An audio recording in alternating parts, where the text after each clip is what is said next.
শ্রমিক কর্মচারীদের কল্যাণ তহবিলের ২৫ কোটি ২২ লাখ টাকা আত্মসাতের অভিযোগে দুদকের করা মামলায় নোবেলজয়ী অর্থনীতিবিদ ড মোহাম্মদ ইউনুস সহ ১৪ জনের বিরুদ্ধে অভিযোগ গঠন করেছেন আদালত। এর মাধ্যমে এ মামলায় আনুষ্ঠানিক বিচার শুরু হল। রোববার ঢাকার বিশেষ জজ আদালত ৪ এর বিচারক সৈয়দ আরাফাত হোসেনের আদালত এ মামলায় আসামিদের অব্যাহতির আবেদন নাকচ করে অভিযোগ গঠনের আদেশ দেন। এর আগে গত ২রা এপ্রিল ড মোহাম্মদ ইউনুস সহ ১৪ জনের বিরুদ্ধে চার্জশিট গ্রহণ করেন ঢাকা মহানগর সিনিয়র স্পেশাল জজ আশশামস জগলুল হোসেন। তিনি পরবর্তী বিচারের জন্য ঢাকার বিশেষ জজ আদালত ৪ এ মামলাটি বদলির আদেশ দেন। চার্জশিটভুক্ত ১৪ আসামির মধ্যে গ্রামীণ টেলিকমের চেয়ারম্যান ড মোহাম্মদ ইউনুস, ব্যবস্থাপনা পরিচালক মোহাম্মদ নাজমুল ইসলাম, পরিচালক ও সাবেক ব্যবস্থাপনা পরিচালক মোহাম্মদ আশরাফুল হাসান সহ আরও কয়েকজন আছেন।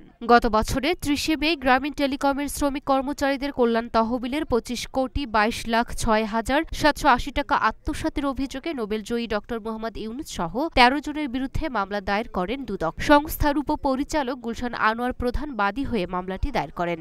শ্রম ও কর্মসংস্থান মন্ত্রণালয়ের কলকারখানা ও প্রতিষ্ঠান পরিদর্শন অধিদপ্তরের উপমহাপরিদর্শক গ্রামীণ টেলিকম কোম্পানির পরিচালনা পর্ষদের বিরুদ্ধে কিছু অভিযোগ সংবলিত একটি প্রতিবেদন দুদকে পাঠানো হয়। ওই প্রতিবেদনের সূত্র ধরে ২০২২ সালের ২৮ জুলাই অনুসন্ধান শুরু হয়। অভিযোগগুলো ছিল অনিয়মের মাধ্যমে শ্রমিক কর্মচারীদের মধ্যে বণ্টনের জন্য সংরক্ষিত লভ্যাংশের ৫% অর্থ লোপাট, শ্রমিক কর্মচারীদের পাওনা পরিশোধকালে অবৈধভাবে অ্যাডভোকেট ফি ও অন্যান্য ফির নামে ৬% অর্থ কর্তন, শ্রমিক কর্মচারীদের কল্যাণ তহবিলে বরাদ্দ করা সুদসহ ৪৫ কোটি ৫২ লাখ ১৩ হাজার ৬৪৩ টাকা বিতরণ না করে আত্মসাৎ।